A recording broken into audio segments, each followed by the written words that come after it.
ईशा की एंट्री से बुरी तरह से कांप उठेंगे मामा जी और सबके सामने पड़ेगा उन्हें जोरदार थप्पड़। और यहीं पर आएगा सीरियल गुम है किसी के प्यार में जबरदस्त ट्रैक। जी हाँ दोस्तों, अब शो के अपकमिंग ट्रैक में आप देखेंगे कि जहां सभी के सामने आ जाएगी अनवी की डर की वजह, तो वहीं सभी लाख कोशिशें करेगी कि अनवी और अस्मिता दोनों मामा जी का असली चेहरा का खुलासा सबके सामने करे, लेकिन वो दोनों की दोनों साफ साफ इनकार कर देती हैं और सभी को भी रोकती हैं कि वो इस मैटर से दूर रहे और किसी से कुछ ना कहे। जहां सभी ईशान के पास जाएगी, उससे सारा सच बताएगी, लेकिन ईशान सभी पर उल्टा गुस्सा करेगा और उसकी बातों पर यकीन करने से साफ साफ इनकार कर देगा। तो वहीं सभी से गलत बर्दाश्त नहीं हो पा रहा होगा और उसे समझ आ रहा होगा कि आखिर वो करे तो क्या करे। वेल, शो की अपकमिंग ट्रैक में अब आप देखेंगे कि जहां सभी को एक ही रास्ता समझ आएगा और वो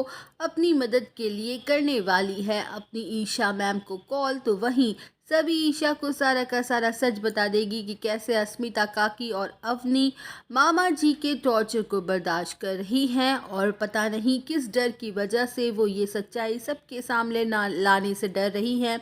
और इतना ही नहीं, अनवी की तो तबीयत भी खराब हो गई है।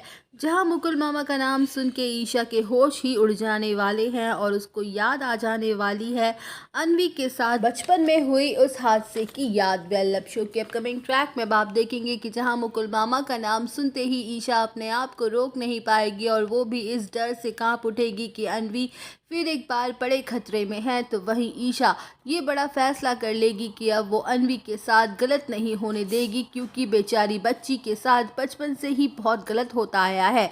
जहां ईशा सभी को शांत रहने के लिए कहेगी और सीधे सीधे शांतनु को लेकर भोसले हाउस में आएगी और इस बार भोसले हाउस में जो बड़ा तमाशा होगा वो मुकुल मामा की घटिया हरकतों के खुलासे को लेकर होगा।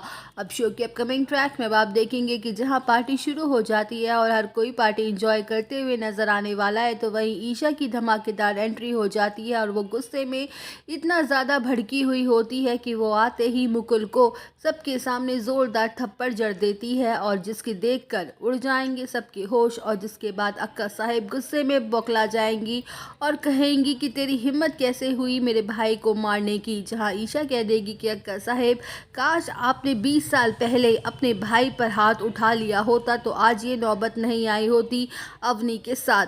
पहले तो आपने मुझे चुप करा दिया था, लेकिन अब मैं और चुप नहीं रहूंगी। तो वही दोस्तों, ईशा के खुलासे के बाद उड़ जाएंगे सबके होश और कहानी में आएगा ज़बरदस्त ट्रैक। तो आप सब और अपडेट जानने के लिए बने रहिए हमारे साथ। वीडियो को लाइक, चैनल को सब्सक्राइब करना ना भूलें।